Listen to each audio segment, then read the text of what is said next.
Boa tarde, vamos para mais uma roda de chimarrão. Essa semana, nosso convidado é o Jorge Arigoni. Recebe o nosso convidado, Cláudio. Tá sem microfone. Boa tarde, Jorge. Seja bem-vindo a esse espaço virtual que nós carinhosamente chamamos de roda de chimarrão, né? Porque é nesse momento que a gente bebe um chimarrão com amigos e bate um papo agradável aí, né? Seja bem-vindo. Opa, muito obrigado, Cláudio, Ozelito, obrigado pela oportunidade de participar da roda de chimarrão e falar um pouquinho sobre o nosso laboratório aqui da FURG. Jorge, conta pra gente um pouquinho da tua trajetória, assim, quem é o Jorge, como foi que tu chegaste até aqui? Bom, o Jorge iniciou essa trajetória na área das ciências da Terra, estudando geografia na URGS. Na realidade, antes de decidir o que eu ia estudar, eu participava de um grupo de escoteiros, né? E quando chegou a época do vestibular, eu fiquei bastante em dúvida se eu estudava biologia, geografia ou geologia. Eu sabia que eu queria estudar alguma coisa que me mantivesse sempre fazendo atividades de campo, acampando, né? Buscando estar na natureza, assim, durante a minha vida adulta.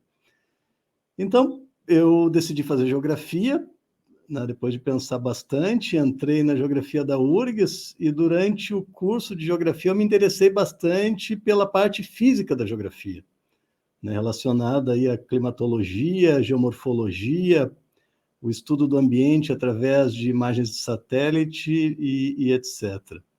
Quando eu estava no final do meu curso de geografia, eu tinha tido aula com o professor Jefferson Simões, né, que era o primeiro glaciólogo brasileiro na época, o único glaciólogo brasileiro, e me interessei um pouco pelo estudo, né, das massas de gelo do planeta, tanto por acompanhar durante o período que eu estava estudando geografia as expedições que o professor Jefferson realizava, né, para a Antártica, quanto por começar, em função disso, me sensibilizar, né, pela importância do estudo das massas de gelo do planeta e a relação das massas de gelo do planeta, tanto com o clima no Brasil, quanto com a variação no nível médio dos mares, que poderia afetar o nosso país. Então, no final do meu curso, eu fiz uma seleção para fazer um mestrado no grupo do professor Jefferson, onde eu fui implementar um sistema de informações geográficas para a área antártica, especialmente gerenciada da Baía do Almirantado, né, na Ilha Rei Jorge, onde fica a Estação Antártica Comandante Ferraz, e foi durante o mestrado que eu fiz na URGS, em sensoriamento remoto, né, o estudo aí né, de softwares e técnicas de levantamento de dados georreferenciados, né, e aí tive a oportunidade, durante o mestrado, de realizar uma expedição glaciológica para a Antártica, né, onde eu fui voluntário, era jovem, né, não tinha muitos compromissos, então eu passei 4 meses na Antártica durante o mestrado. Isso fez eu ter certeza que eu queria seguir nessa vida, pelo resto da minha, né? E aí, com isso, no final do mestrado, eu estava bastante motivado para fazer um doutorado em glaciologia. A gente tinha, na época, lá na URGS, né, já trabalhando no laboratório do professor Jefferson, a gente tinha um projeto em colaboração com colegas alemães, né, da Universidade de Freiburg, um projeto que era financiado pela Fundação Volkswagen, e esse projeto me possibilitou começar a trabalhar com esses colegas da Alemanha, e isso me abriu portas para ir fazer um doutorado lá na Universidade de Freiburg. Eu aproveitei a oportunidade, fui para lá, ainda pelo projeto da Fundação Volkswagen, me candidatei a uma bolsa de doutorado, né, do programa CNPq, com o Serviço Alemão de Intercâmbio Acadêmico. Essa bolsa aí me possibilitou passar a ficar em torno de 4 anos e meio na Alemanha, né, onde antes de realizar o doutorado eu aprendi alemão, e depois passei 4 anos me dedicando aí a aprender, né, glaciologia, e me especializar como o primeiro brasileiro treinado por monitoramento das massas de gelo do planeta com o uso de imagens de satélite. Essa foi a minha formação. Aí, de volta ao Brasil, eu fiquei ainda 1 ano e meio como pós-doutorando, né, no laboratório do professor Jefferson, na URGS, que atualmente se chama Centro Polar e Climático, né? E depois, em 2008, eu tive a felicidade de fazer um concurso para professor aqui na FURG, né? E vim para cá, sou porto-alegrense, né? Mas me considero hoje em dia cassineiro, a minha filha é cassineira, né? Gostei muito da região, das possibilidades que a gente tem aqui, né? De vida ao ar livre, também atividades na praia e nas áreas alagadas, lagoa e etc., né? E sou muito feliz atualmente podendo conciliar o meu trabalho na FURG com glaciologia, né? Monitoramento de geleiras e a vida que o cassino proporciona para a gente. Até porque, às vezes, no cassino, quando a gente não consegue ir até a Antártica, o vento vem da Antártica para cá, né? Não é verdade? A gente tem essa impressão, né? E sabe, eu vou falar uma coisa aqui, sabe? Eu gosto de praticar esporte na praia, né? Tanto velejar de kite quanto surfar. E eu sinto que praticando esses esportes no inverno, eu sempre estou preparado para qualquer expedição na Patagônia ou na Antártica. A gente está sempre passando frio, a gente se acostuma a estar sempre sentindo um pouquinho de frio, né, que faz com que nessas outras situações aí a gente já esteja um pouco, né, acostumado aí às intempéries. E foi mais difícil aprender alemão ou glaciologia? Olha, na realidade, felizmente, eu acho que eu estava no meio das pessoas certas para aprender tanto alemão quanto glaciologia, né, e consegui, assim, aprender ambos, né, de forma bastante prazerosa. Né, alemão eu estudei durante 6 meses no Instituto Goethe, de Freiburg mesmo, com aulas diárias e um monte de atividades extra classe para fazer no outro turno, né, que possibilitaram que em 6 meses eu conseguisse ter a proficiência de alemão. E eu senti lá, como eu cheguei antes, através de um projeto da Fundação Volkswagen, eu já conheci o pessoal da universidade, com quem, né, depois eu fiz o doutorado, e eu senti durante o curso que eu mudei, né? Inicialmente, quando eu cheguei, eu falava inglês com eles, e chegou, a partir de um certo ponto, eu comecei a participar das conversas deles, entre eles, né, em alemão, e aí as pessoas começaram a vir a falar em alemão comigo, e naturalmente, assim, eu consegui seguir me desenvolvendo na língua, né? E a glaciologia também foi bastante agradável, assim, a gente tinha um grupo de trabalho lá na universidade né, com alemães de lá, locais, e também outros estudantes de doutorado latino-americanos, né? Então foi bem agradável a gente discutir artigos científicos. O doutorado que eu realizei lá não tinha disciplinas, era todo baseado no trabalho de pesquisa e nas atividades do grupo de pesquisa, né? Algumas atividades como leituras de artigos científicos, discussão, né, de algumas teorias glaciológicas, e foi bastante agradável fazer isso com os alemães. Eles são muito abertos, né, a formas de trabalho, então muitas vezes a gente lia um artigo e ia discutir o artigo num jardim de cerveja, num dia ensolarado de tarde, tomando uma cerveja. Então era bastante agradável também discutir ciência num ambiente assim mais relaxado, né? Isso me motivou aí a fazer, né, a seguir no doutorado e me dedicar bastante, cada vez mais ao tema. E aí, entrando então no nosso tema da conversa dessa semana, né? O que é o Laboratório de Monitoramento da Criosfera e como é que funciona o laboratório de vocês? Basicamente, assim, quais são as atividades que vocês desenvolvem ali? Eu queria fazer a mesma pergunta, mas de uma outra forma, né? Eu queria dizer o seguinte, que estudar glaciologia num país, né, onde alguma parte do ano ou bastante tempo, né, tem neve, né, faz frio, é uma coisa. E aqui no Brasil, né, porque glaciologia, embora que seja muito importante, né, tem tudo a ver com o clima, né? Como é que o laboratório se vê? Parece um peixe fora d'água, né? Bom, vamos lá, então. Essa a pergunta do Cláudio é uma pergunta bastante comum e muitas vezes até uma piada no meio, entre colegas glaciólogos, né? principalmente no meio internacional, quando se encontram com a gente ou quando tem intimidade para fazer uma piada desse tipo, né, com os brasileiros, né? Aí a gente explica para o pessoal que a gente não tem geleiras aqui no Brasil, mas a gente tem uma imensa linha de costa, né? E grande parte das atividades, né, tanto de turismo como muitas atividades econômicas do país, elas acontecem e dependem, né, de infraestrutura que está localizada na costa, né? E a gente sabe que grande parte das massas de gelo do planeta elas estão numa temperatura próxima do 0 grau, né? Num contexto onde a temperatura do planeta, a temperatura do ar do planeta está aumentando, né? Então essas massas de gelo que são bastante sensíveis a qualquer variação de temperatura, elas estão reagindo, estão derretendo cada vez mais rápido, né? E isso, no país costeiro como o Brasil, né, a gente tem um potencial de impacto imenso, né, com o aumento do nível médio dos mares decorrente desse derretimento das geleiras, né? Isso aí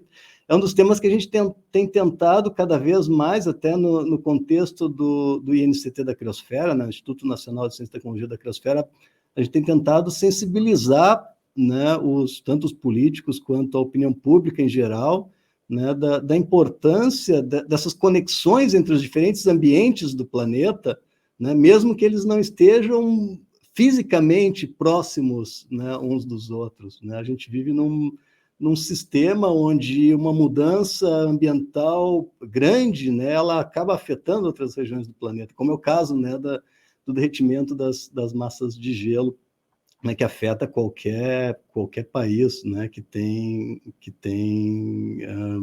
costa, né, que tem áreas costeiras. E, bom, o Laboratório de Monitoramento da Criosfera, ele nasceu aqui na FURG, desde que eu cheguei, né, eu cheguei em 2008, né, nesse mesmo período a gente estava estruturando, né, para uma chamada que teve para a criação dos Institutos Nacionais de Ciência e Tecnologia, aliás, Institutos Nacionais de Ciência e Tecnologia, né, a gente estruturou o INCT da Criosfera, na proposta de criação, né, como um instituto virtual, né, como era o caso dos INCTs, e é o caso até hoje, né, dos INCTs, institutos virtuais, para desenvolver determinadas áreas científicas no país, né? Então, a comunidade glaciológica brasileira se estruturou para organizar o INCT. No mesmo momento que eu estava chegando como jovem professor aqui na FURG, né, criei o laboratório, e o laboratório serviu como um laboratório não só da FURG, né, mas também um laboratório do INCT da Criosfera, né, com o objetivo de desenvolver a área de estudos glaciológicos a partir, inicialmente, né, no caso, na época, a partir do uso de imagens de satélite, né? Como eu fui o primeiro brasileiro treinado nessa área, né, o objetivo era treinar, né, novos especialistas aqui no nosso país, na área do monitoramento das massas de gelo do planeta, a partir do uso de dados de diversos satélites que estão aí orbitando ao redor do planeta, né, e coletando dados.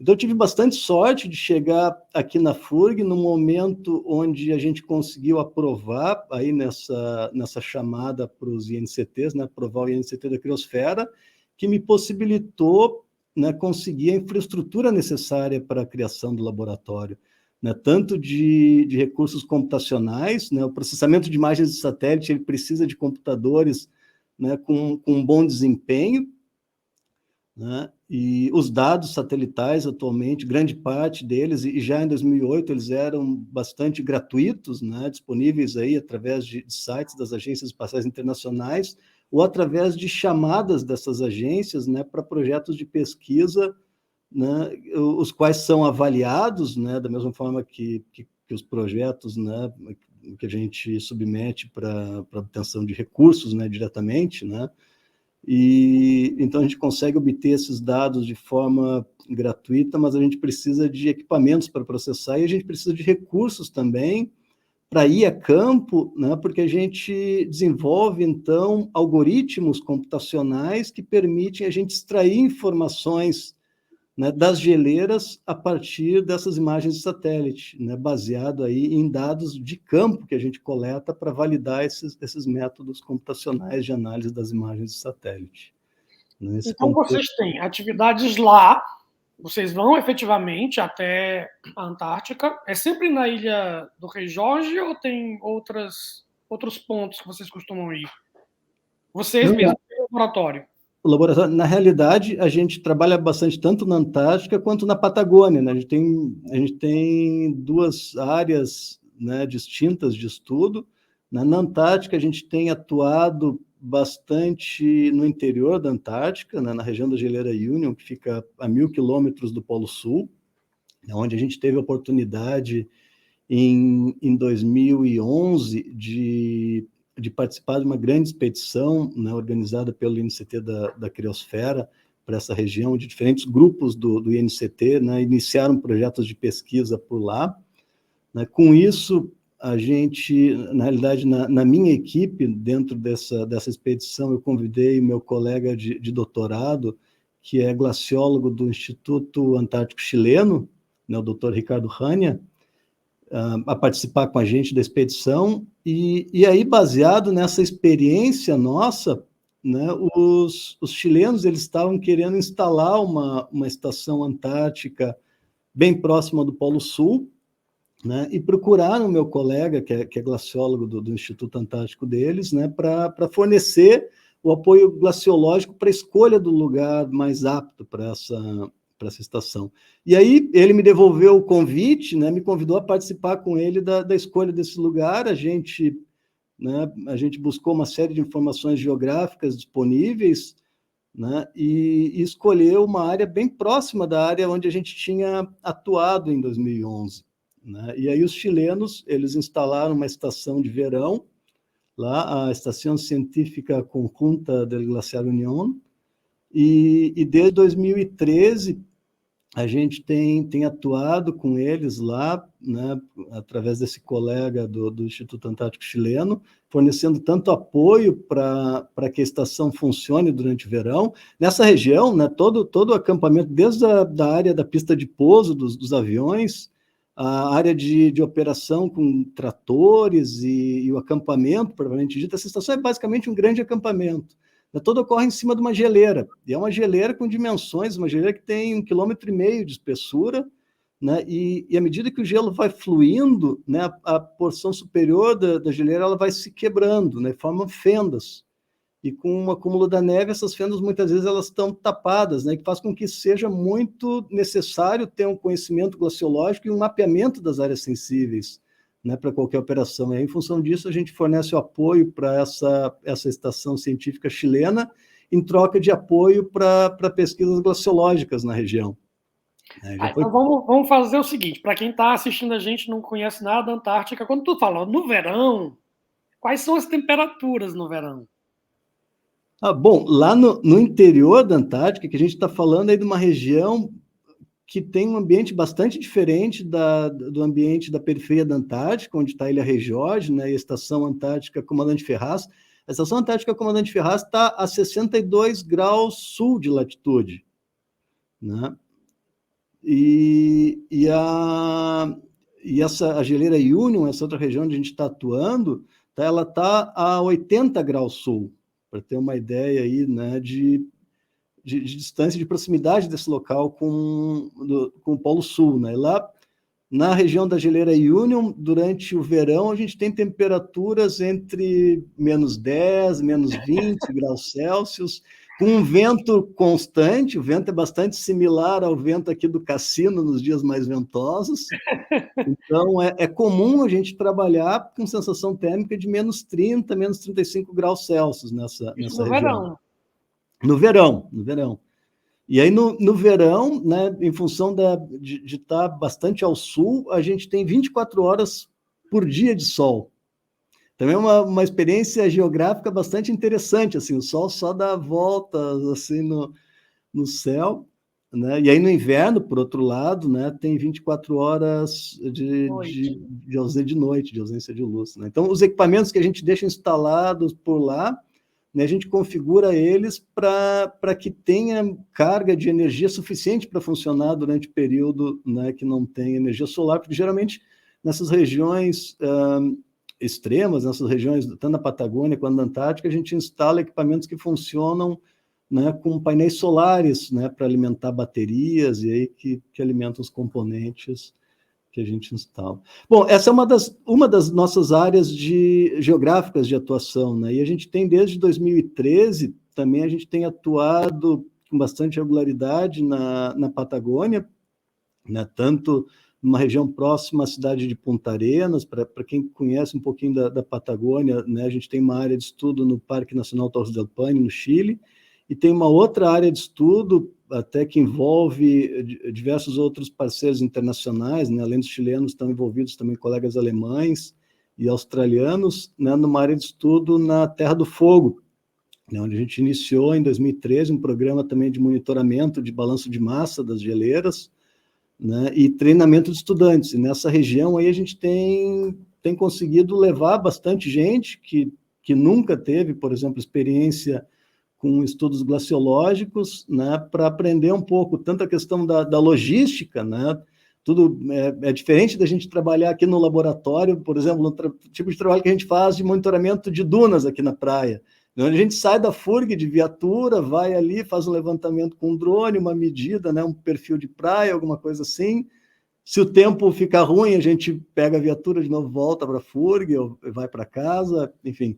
Nesses locais, né, a gente tem que estar preparado para ficar durante algum tempo, né, contando com tudo que a gente se programar, né, e levar junto com a gente, né, desde pensando assim em equipamentos para o acampamento, né, equipamentos que a gente precisa para viver, comida, para se manter quente, seco, né, quanto os equipamentos de pesquisa, propriamente ditos, né, e ter aquelas pecinhas mais sensíveis que a gente conhece já do nosso equipamento, ter uma sobressalente, né, contar assim com habilidades que a gente vai desenvolvendo com o tempo também para solucionar problemas, né, com equipamentos e com os nossos próprios equipamentos, né, de roupas especiais e etc. A gente conversou aqui com a Macarena e com o Felipe, que são chilenos, né? E eu co-orientei a Macarena, a gente fez umas coletas de água lá em volta da ilha, né, do Rei Jorge, e para analisar poluentes. Então a gente encontrou medicamentos, plastificantes, uma série de substâncias. Mas o que ela conta é um pouco disso que tu está dizendo, né? Que ela foi nessa expectativa de vou trabalhar na Antártica, vou conhecer a Antártica e tudo mais e tal, e vou fazer esse trabalho.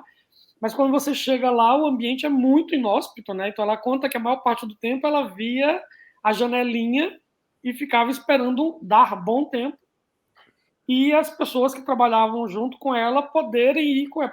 Que o maior problema é que às vezes o tempo estava bom, mas as pessoas tinham outras coisas para fazer e não podiam fazer aquele trabalho. Ou as pessoas estavam disponíveis, mas o tempo era ruim e não tinha como sair. Então quando eles diziam assim, é agora, você tinha que estar com tudo pronto, porque tinha aquele momento para ir fazer as coletas, né, e voltar para se abrigar antes da próxima tempestade, da próxima, enfim, né, do próximo mau tempo. Jorge, então, para a gente que está longe, assim, é sempre romântico, né, falar da Antártica, mas para quem está lá é perigoso, né? Não, eu queria comentar isso, né? Como é que é a preparação, Jorge? Tem uma expedição marcada para daqui 1 mês, 2. Como é que o pessoal se prepara para isso fisicamente? Assim, tem um preparo, tem treinamento para isso? Como é que é? Bom, principalmente na Patagônia, a gente fica muito dependente das próprias forças para tudo, assim. Né? A gente chega na nossa área de estudo com algum apoio, né, de embarcação, seja da Armada Chilena, de empresas de turismo, ou tem alguns pequenos provedores de turismo também, geralmente pescadores que transformaram o barco para carregar pessoal, tanto cientistas quanto turistas, né, para algumas áreas. E aí, chegando lá, a gente fica completamente independente, né? Fica o nosso grupo e a gente que toma a liberdade para decidir como a gente vai se organizar para trabalhar, né? Então, a gente recebe, através de comunicadores satelitais, a gente recebe a previsão do tempo, né? E geralmente, depois da janta, ou durante a janta, a gente já recebeu a previsão do tempo do próximo dia, né, e a gente acaba adaptando um pouco o que a gente vai fazer em função das condições, né? Não tem muita chance lá, geralmente as campanhas são curtas, entre 7 dias e 2 semanas, né, na Patagônia, então e as condições são muito extremas, então não tem como esperar por muito bom tempo. A gente acaba trabalhando com bastante chuva, geralmente, vento, né, coisas assim. A gente se desloca também em caiaques, né, para fazer algumas medidas em lagos ou nos fiordes. Aí, isso sim é um pouco mais delicado, né? Esse tipo de atividade assim na água, a gente depende bastante aí de boas condições, né, para conseguir navegar com caiaque. Mas as outras atividades sobre a geleira, né, manutenção de equipamentos, isso aí geralmente a gente faz com chuva, com vento, com neve, né, com condições assim bem extremas. E aí, em função disso, e também em função de que a gente precisa carregar todos os equipamentos, né, nas costas, ou se tem um deslocamento, né, por água, a gente põe em cima de caiaques para levar para... Né, se tem como fazer isso, em vez de caminhar, né, por algum lugar pela beira do fiord, alguma coisa assim, eu sempre recomendo meus alunos que se preparem fisicamente, né? A pessoa sempre sabe, até na realidade, as equipes do laboratório sempre acabam se saindo bem nas corridas de aventura que a FURG organiza, aí o pessoal começa a treinar a corrida, alguns gostam já de praticar alguma coisa na água, né? Andar de bicicleta, coisas assim, e se motivam com as corridas de aventura que o pessoal da educação física, né? Caminhos dos Ventos, né? Que o pessoal organiza e acaba usando assim esse tipo de atividade como motivação para treinar, né, um pouco e estar em condições de aguentar assim as intempéries aí do clima patagônico. Então, na verdade, quando a gente te vê no cassino praticando esporte, tu não está em lazer, tu está em preparação física para fazer uma é uma preparação física para fazer uma atividade de pesquisa. É isso aí mesmo. Jorge, no início estava contando lá da pandemia, pegou vocês em campo lá, foi uma história dramática aí esse retorno aí. Conta pra gente como é que foi. Vou contar um pouquinho. A gente estava em março de 2020, eu estava numa estadia como professor visitante na Universidade Macquarie, em Sydney, e vim para realizar um trabalho de campo na Patagônia, e na Terra do Fogo, para ser mais específico. E a gente tinha, na realidade, 2 expedições. A gente estava na primeira, né, e bem quando começou, né, a pandemia se expandir, assim, né, até a gente chegar lá no Chile, estava todo mundo um pouco incrédulo de que ia chegar aqui na América do Sul. Né, e a gente tinha 2 semanas de expedição, e à medida que o tempo foi passando, a gente recebia notícias curtas, né, a gente usa alguns comunicadores satelitais que permitem mensagens similares às de WhatsApp, mas mensagens muito curtas, assim, né? Tem um limite de número de caracteres em cada mensagem. Twitter. Oi? Tipo um Twitter. Tipo um Twitter, assim. Tipo um Twitter.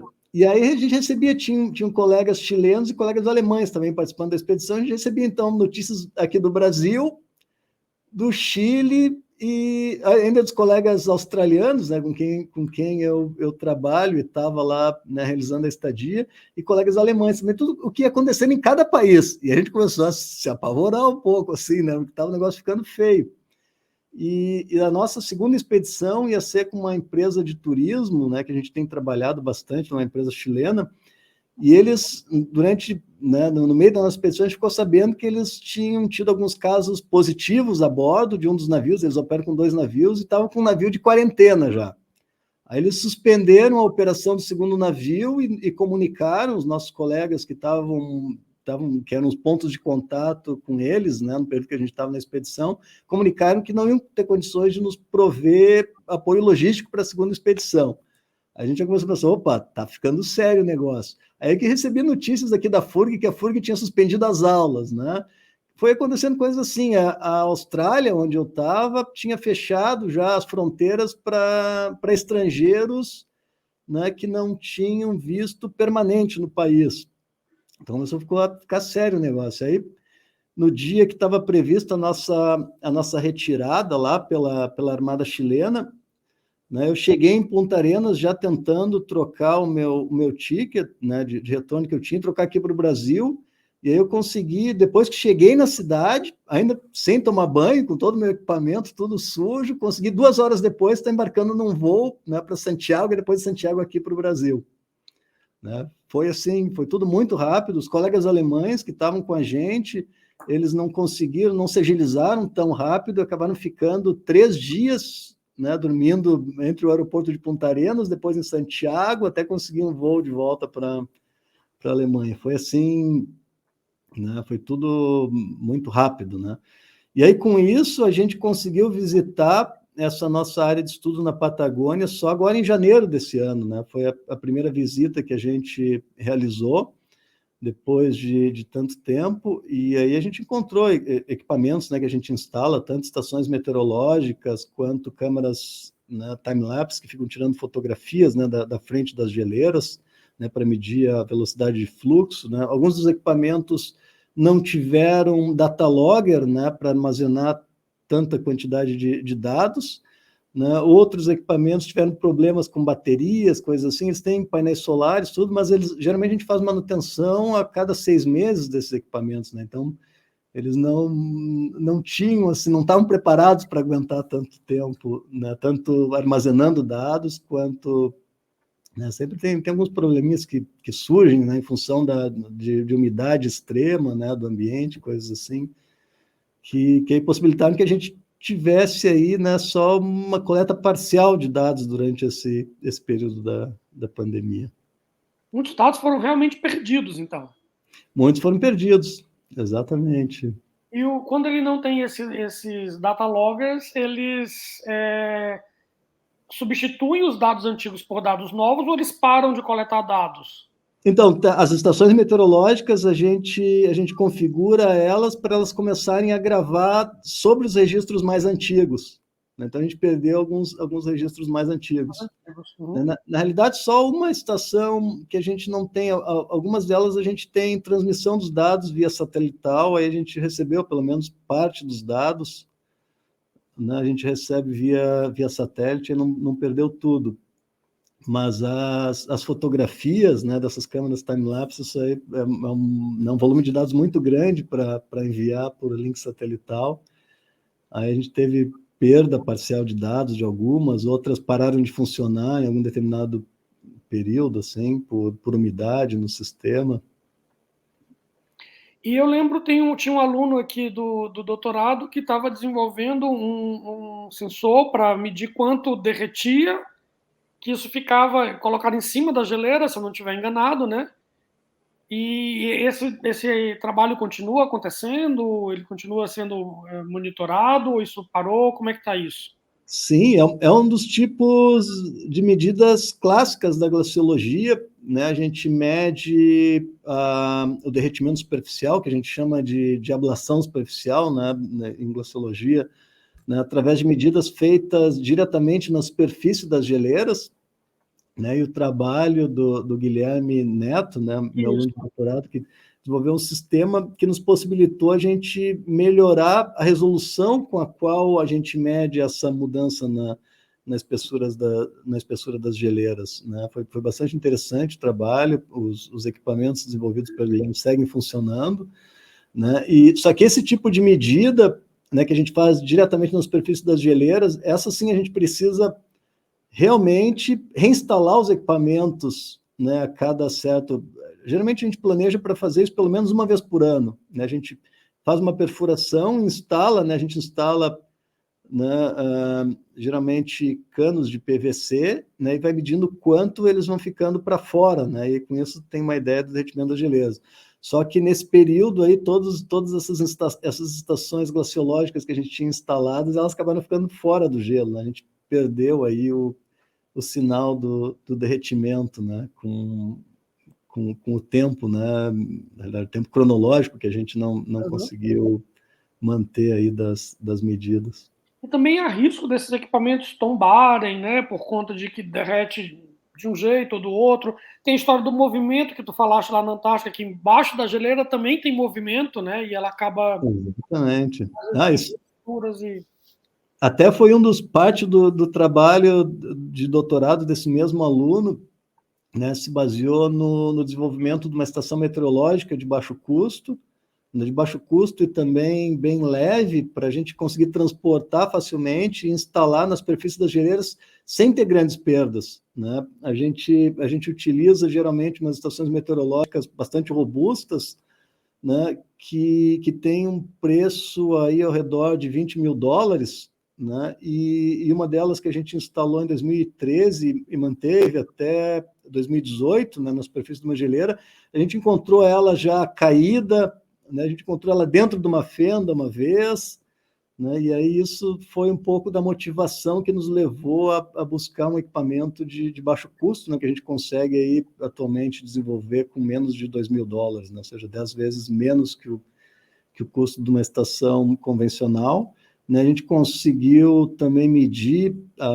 a precisão que a gente consegue ter, né, com sensores de baixo custo, né, que, lógico, é menor do que um equipamento, né, que custa 10 vezes mais, é o que se espera mesmo, né, mas ainda nos permite a gente medir, né, com a precisão que a gente precisa para alimentar muitos dos modelos glaciológicos que a gente utiliza, né, ainda nos possibilita a gente utilizar esses dados aí, né, para estudar né, o comportamento das geleiras. E uma coisa que eu acho que todo mundo é curioso também, quando vocês vão para a Antártica, que tu disse, né, que tem esse trabalho que é perto do Polo Sul, esse movimento, eu lembro que assisti uma palestra de um professor que tinha um trenó puxado a vento, super interessante aquilo. Como é que é isso? Como é que é esse transporte de pessoas e de carga dentro do continente antártico? Bom, é interessante lá, exatamente nessa geleira, onde tem a estação chilena, tem também uma estação de verão de uma empresa de turismo, né, a Ali, e é um hub assim, para o deslocamento no interior da Antártica, né? Então dá para voar nessa geleira, tem uma pista de gelo, né, gelo exposto, onde se posa com aviões com rodas, né, tanto um cargueiro russo, né, Ilushin, né, um imenso cargueiro que posa lá, carrega tratores dentro, um monte de gente, equipamentos, etc., né? Ou os Hércules também conseguem pousar nessa geleira, na realidade com tripulação treinada, né? A nossa Força Aérea, infelizmente, não tem treinamento para isso, mas os chilenos, né, eles têm equipes treinadas para pousar com Hércules nessa pista de gelo. Então, se transporta, né, tudo que se precisa para trabalhar no interior da Antártica, geralmente para hubs como essa geleira, né, tanto carga, tratores polares para outras expedições por terra, motos de neve, combustível, né, muito importante, combustível, tanto para os aviões quanto para, né, esses outros veículos todos, né? E aí tem também tanto os chilenos quanto essa empresa privada, eles voam desde o sul do Chile até o interior da Antártica, né, em aviões com esquis, né? Geralmente os Twinhotas, tem também um DC-6, né, um aviãozinho aquele antigo da década de 60, também que foi reformado e é bastante robusto, né? Eles vão então fazendo aí escalas, né, até chegar nesse mesmo local, e aí dessa geleira, geralmente o pessoal, né, voa com aviões com esquis até os locais onde são feitas diferentes, tanto pesquisas, né, pensando no segmento acadêmico-científico, né, quanto expedições de turismo, né? Essa empresa privada, qualquer ideia que tu tiver, por mais mirabolante que for, se tu tiver condições de pagar, eles podem te prover o apoio logístico para te fazer o que tu quiser no interior da Antártica, né, utilizando essa logística aí. E aí dessa geleira se vai, então, com aviões de esquis, né, áreas que são bastante afastadas, ou então por terra, né? Algumas expedições, como a gente usa bastante motos de neve para se deslocar, a gente tem alguns estudos, né, na região, em áreas onde a gente consegue chegar com motos de neve, né, ou tratores polares também, que puxam, né, outros trenós de grande tamanho, tem uns trenós, né, com habitabilidade, inclusive, né? Ou ainda tem esse caso da palestra que tu comentaste, né, do pessoal É interessantíssimo, né? campanha interessantíssima. Eles desenvolveram um trenó, né, baseado, né, na realidade, a forma e o esquema de montagem do trenó é baseado nos trenós dos Inuits, né, os esquimós, só que eles tiveram a ideia de utilizar pipas, né, bastante similar ao kite que a gente faz aqui na praia, né, e se deslocam e fizeram muitas travessias no interiorzão da Antártica, né,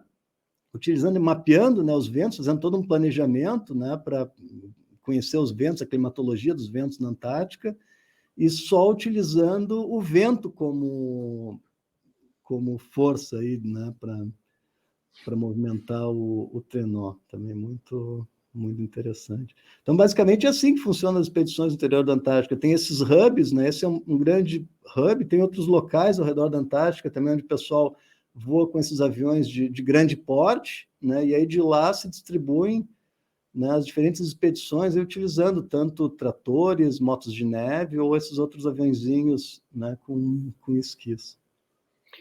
E assim, ao longo desses anos de monitoramento, quais são as principais diferenças ou similaridades que tu tens visto nos dados obtidos no Ártico e no Antártico, né, no Polo Norte e no Polo Sul? Assim, é muito similar ou é muito diferente? Tem grandes diferenças ou não nesses dados que vocês coletam, nisso que vocês têm visto, nos impactos das mudanças climáticas?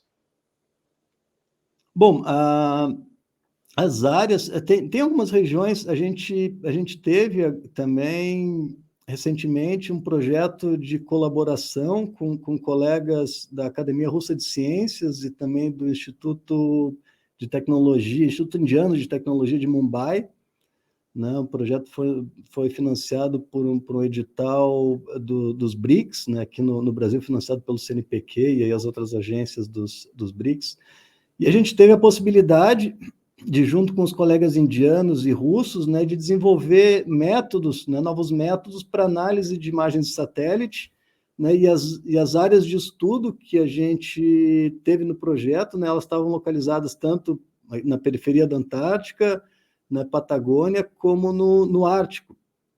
Né, como no Ártico, as áreas lá onde o pessoal já tradicionalmente estudava na Academia Russa de Ciências.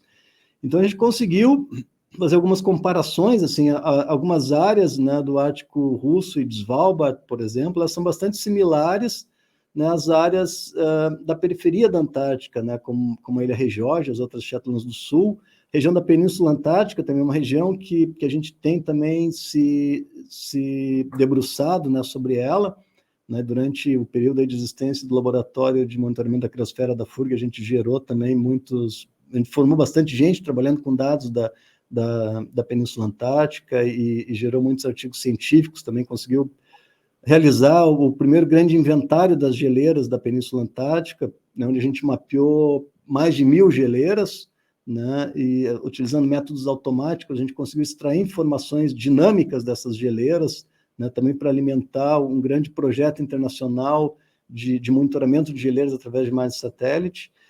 E comparativamente, essas geleiras, tanto da periferia da Antártica quanto do Ártico, elas têm um comportamento bastante similar, né? São geleiras que têm sofrido aí, né, uma grande perda em espessura, né, perda nas pequenas plataforminhas de gelo, né? Muitas dessas geleiras são geleiras de maré, né, que possuem parte, né, da frente delas flutuando, né, sujeita aí a variações da maré, né, e elas têm também perdido, né, diminuído bastante essas áreas flutuantes delas, né? Então tem um comportamento bastante similar esse tipo de geleira, né? O que é bastante diferente, né, das grandes geleiras lá do interior da Antártica, né? Lá no interiorzão da Antártica a gente se preocupa bastante assim com algumas questões dinâmicas, né, do que pode acontecer no futuro, né, com o gelo todo da Antártica, né? Por exemplo, um dos objetivos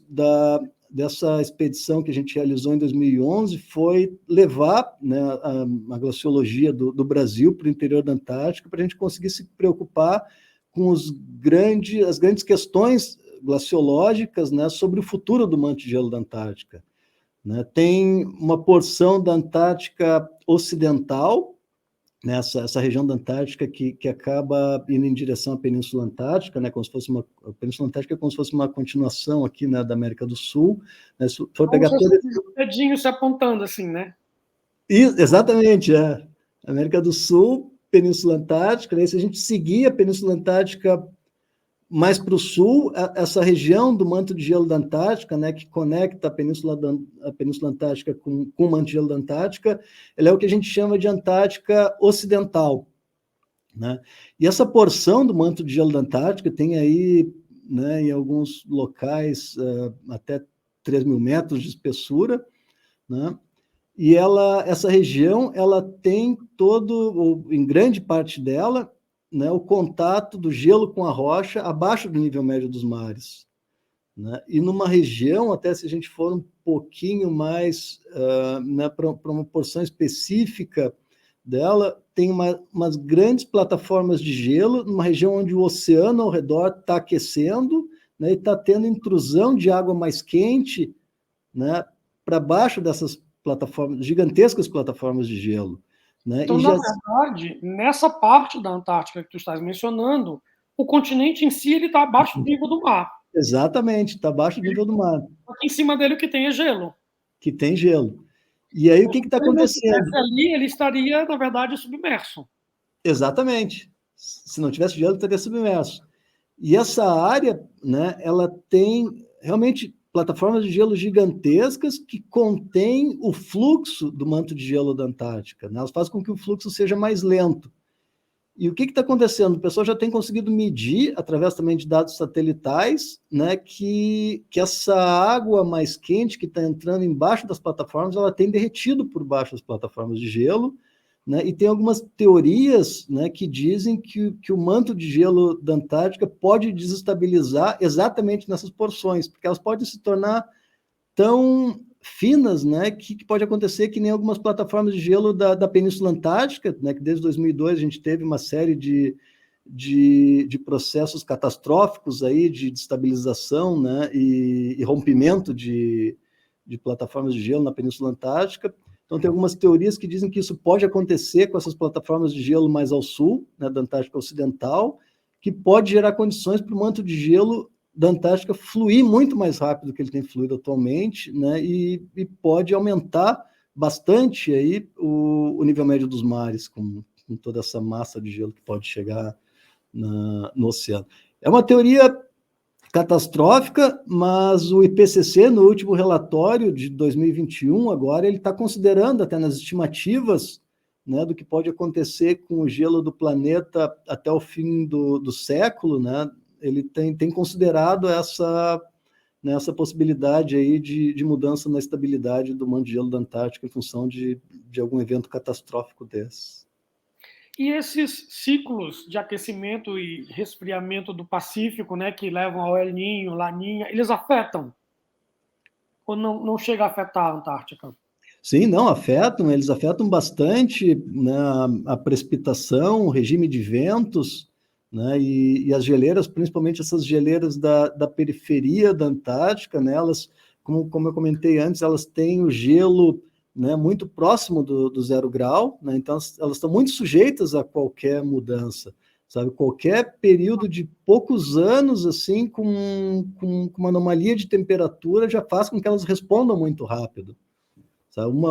Só uma estação com uma grande diferença, uma grande anomalia de temperatura já faz com que elas tenham uma mudança, assim, né, no balanço de massa delas daquele ano já relativamente significativo, né? E se tem um determinado período, né, elas podem já... A gente às vezes fica pensando nisso, né? Porque, na verdade, no Polo Norte, tu não tens continente no Polo Norte, mas em volta dele todo é continente. Na verdade, a maior parte do continente do planeta está ali no hemisfério norte. E no Polo Sul, a gente tem um continente, mas em volta dele todo é massa de água. Então, de repente, essa diferença pode causar, talvez, também essa diferença de comportamento dessas geleiras, por conta de que, por exemplo, as massas de água acabam absorvendo calor por mais tempo, portanto, talvez mascarando um efeito de aquecimento, mas depois também elas liberam esse calor por mais tempo do que os continentes, né? Não sei se isso tem afetado. Não, tem sim, e tem, bom, falaste no Ártico, né, tem uma questão também bastante interessante no Ártico, né, a gente tem uma cobertura, diferente, a cobertura de gelo, né, do Ártico é gelo marinho, né, o gelo formado pelo congelamento, né, da superfície dos oceanos, né, e ele tem aí poucos metros, né, de espessura, diferente do gelo glacial, né, da Antártica, onde a gente tem, né, como comentei antes, em alguns locais, até 3.000 metros de espessura. E esse gelo do Ártico, ele está também, né, ano a ano, tem batido recordes, né, de área, né, cada vez menores as áreas que se mantêm durante o ano inteiro congeladas, e tem gerado até algumas questões geopolíticas, né, entre os países, né, com fronteira no Ártico, né, e novas rotas de navegação, discussões com relação à exploração mineral em algumas áreas onde antigamente não era possível, né, por estarem sempre cobertas por gelo, né, tem gerado alguns problemas já não só necessariamente climáticos, né, ou de fundo climático, mas de questões geopolíticas aí bastante, né, interessantes, né, para se resolver, né, a nível de fóruns internacionais, aí, em função de uma mudança ambiental, né. Então, quando os Tem uma quando série da Netflix que trata exatamente disso, assim, no Ártico. Ah, é? Não lembro o nome, mas é bem recente, né? Ah, Jorge, legal. deixa eu te fazer uma pergunta assim, né? Nessas indas e vindas aí nesse tempo, já é possível isso se observar essas mudanças assim visualmente, assim, para vocês que estão indo viajando já há algum tempo para lá, quando chega lá diz, olha, isso aqui está diferente, ou ainda é imperceptível, assim, visualmente. Sim, não, é perceptível, sim, visualmente, tanto na Patagônia, na periferia da Antártica, né, onde a gente tem essas massas de gelo que realmente derreteram muito nos últimos anos, a gente consegue visualmente reparar, né?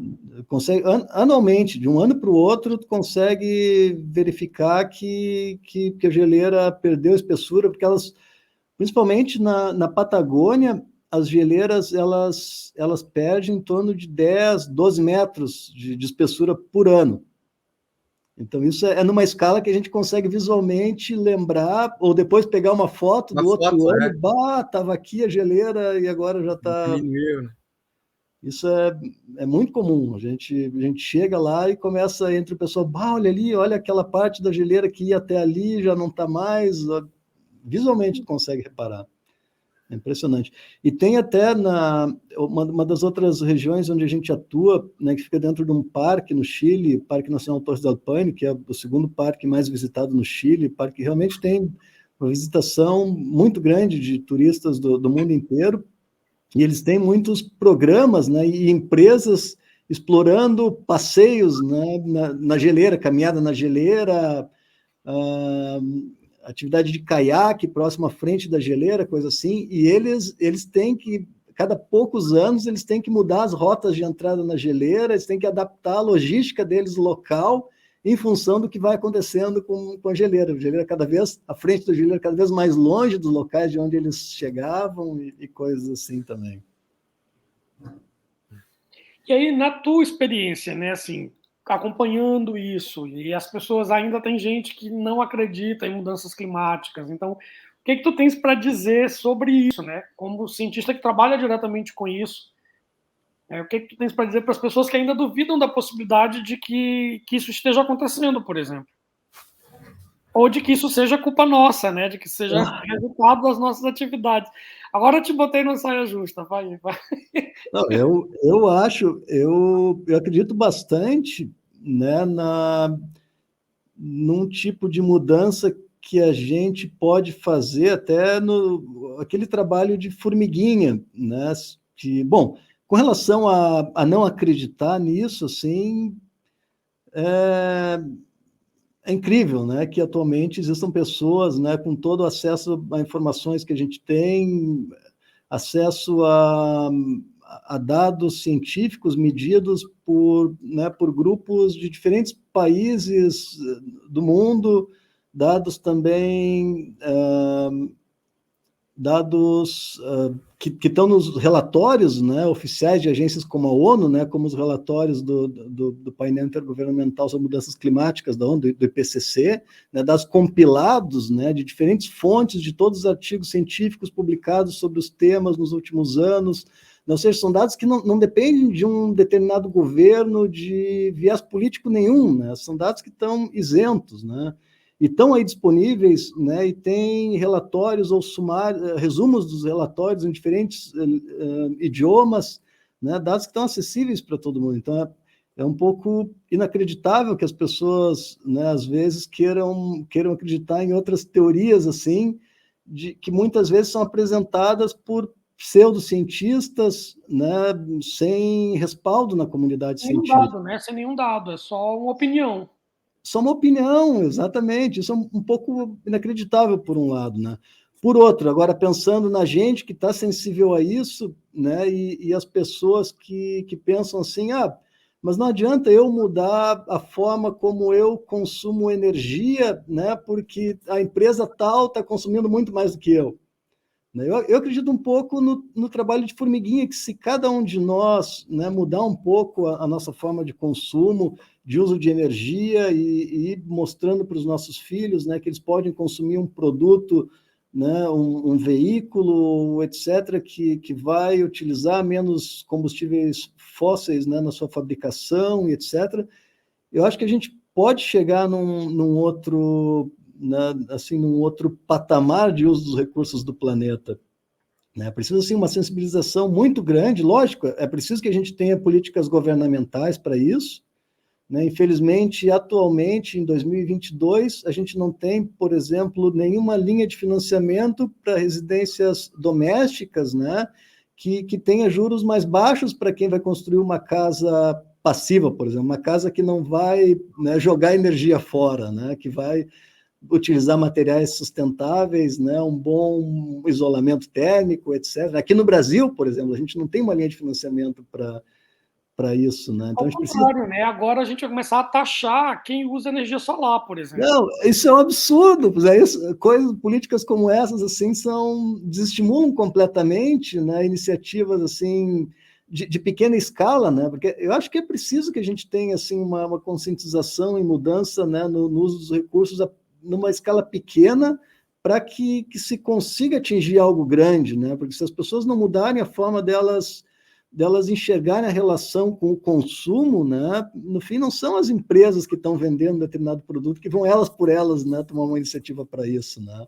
Eles vão mudar se o consumidor começar a olhar para isso, né? Como a gente vê em outros países, né? E eu acho, Jorge, assim, a gente fala que a mudança cultural ela é difícil e é verdade. Mas é uma coisa que tu tocaste que é importante, que é esse incentivo a essa mudança cultural. A gente tem um bom exemplo que foi o fumo. Né? Há 30 anos atrás, o chique, o elegante, o bonito era a pessoa fumar. Então, tu ias para qualquer lugar, tu voltava cheirando a fumaça. E no intervalo aí de 20 anos, talvez, isso mudou completamente, porque houve, né, essa preocupação, houve esse incentivo, e a cultura mudou. Hoje em dia, a gente já olha de cara feia as pessoas que fumam. Né? Então, como foi possível mudar essa visão em tão pouco tempo? Né? A gente pensar em relativamente pouco tempo. Então é isso que tu dizes, né? É preciso que haja esse incentivo para que esses pequenos, né, comecem a fazer essas mudanças. Porque se a gente desperdiça, como tu disseste, se eu desperdiço menos energia, por exemplo, para refrigerar a minha casa porque ela é mais eficiente, então eu vou gastar menos energia, vai se produzir menos energia, vai se emitir menos CO2, né? Se eu reciclo ou se eu não produzo resíduos, né, então é menos energia que vai ser gasta para produzir aquele material que vai virar resíduo. Portanto, menos CO2 sendo gasto, né? Exatamente. Sendo Fosse emitido. bem feliz nessa comparação, né? A gente viu essa mudança com relação ao cigarro, né? Foi Rápida, muito né? claro na nossa sociedade, né? E por quê? Porque teve todo o investimento para que ela acontecesse, né? E aconteceu. Então, a mudança, a gente, é claro que mudar uma cultura não é fácil, mas é possível e a gente tem uma prova recente de que é possível. Então, talvez o que falte é esse incentivo, né? Tem muita gente, às vezes, patrocinando o desperdício, né? E não patrocinando essa mudança de consciência. É verdade. Envolve uma questão também política nisso, né? Porque a gente sabe que, no fundo, é que nem vocês comentaram aí, né? Hoje, o que seria uma coisa muito importante, né? Que todo mundo tivesse uma fonte de energia, né? Que fosse limpa, né? Hoje começa a ser taxado, né? É um absurdo isso, né? A gente poderia aproveitar, né, tanto a luz solar, né, ou então os ventos aqui, né, mas a gente sabe que isso, infelizmente, acaba sendo até mais caro hoje, né? E do ponto de vista de que isso desafoga a matriz energética, né? Se todo mundo tivesse energia solar na sua casa, a energia produzida pelas empresas, pelas hidrelétricas e tudo, ia ser para abastecer a indústria, porque cada pessoa estaria produzindo energia na sua casa. Então, na verdade, o cidadão estaria contribuindo para uma obrigação que é do Estado, que é do Estado essa obrigação de oferecer energia, né? E aí, em vez dele ser visto como alguém que está contribuindo e desafogando a matriz energética, ele vai ser taxado. Quer dizer, ele vai ser penalizado por fazer uma coisa que, na verdade, o Estado deveria estar fazendo. Né? E como a gente prometeu, Jorge, o tempo aqui se acaba, se esvai e a gente não se dá conta. Está igual as geleiras, né? Ele está desaparecendo e a gente não está se dando conta. Jorge, muito obrigado por ter vindo conversar com a gente. Né? Já fica o convite para voltar e explicar para a gente o que é o INCT da Criosfera. Né? Então, a gente marca depois uma nova data para essa conversa. Perfeito. Não sei se tu tens mais alguma coisa para dizer depois de todas essas voltas que a gente deu no finalzinho. Não, acho que é isso aí. Se tiver, por exemplo, nossos alunos de graduação assistindo essa roda de chimarrão, né, eu sempre recomendo para eles nas palestras, né, para procurarem, tem muita oportunidade de formação, né, associadas aí a recursos renováveis, né, principalmente tanto pessoal da engenharia, né, diferentes engenharias aí, né, tem muita bolsa para estudar em países onde esse tipo de energia, né, já é utilizada há bastante tempo, né, tem muita oportunidade para irem estudar nesses lugares, aprenderem com experiências que estão funcionando. É só eles buscarem um pouquinho, né, onde conseguir uma bolsa para isso e aproveitarem e, de repente, desenvolverem uma carreira, né, buscando soluções aí para alguns desses problemas que a gente está tendo já e vai ter cada vez mais no futuro. Né? Acho que vale a pena a gurizada aproveitar essas oportunidades. Aí. Cláudio, tuas últimas palavras aí para o nosso convidado. Só tenho a agradecer o Jorge, né, por ter aceito o nosso convite, né? Sou suspeito para falar da Antártica, como a gente já havia conversado antes, né? E foi uma conversa muito agradável, né? E foi muito interessante, Jorge, o trabalho de vocês. E eu desejo todo sucesso para vocês, né, nas expedições, aí nos trabalhos, né, que é tão importante, né, essas informações que são geradas lá, né? Parabéns pelo trabalho e obrigado pela tua disponibilidade aí conosco. Tchau, tchau, Jorge. Muito obrigado. Tchau, Cláudio. Até a próxima. Até a próxima.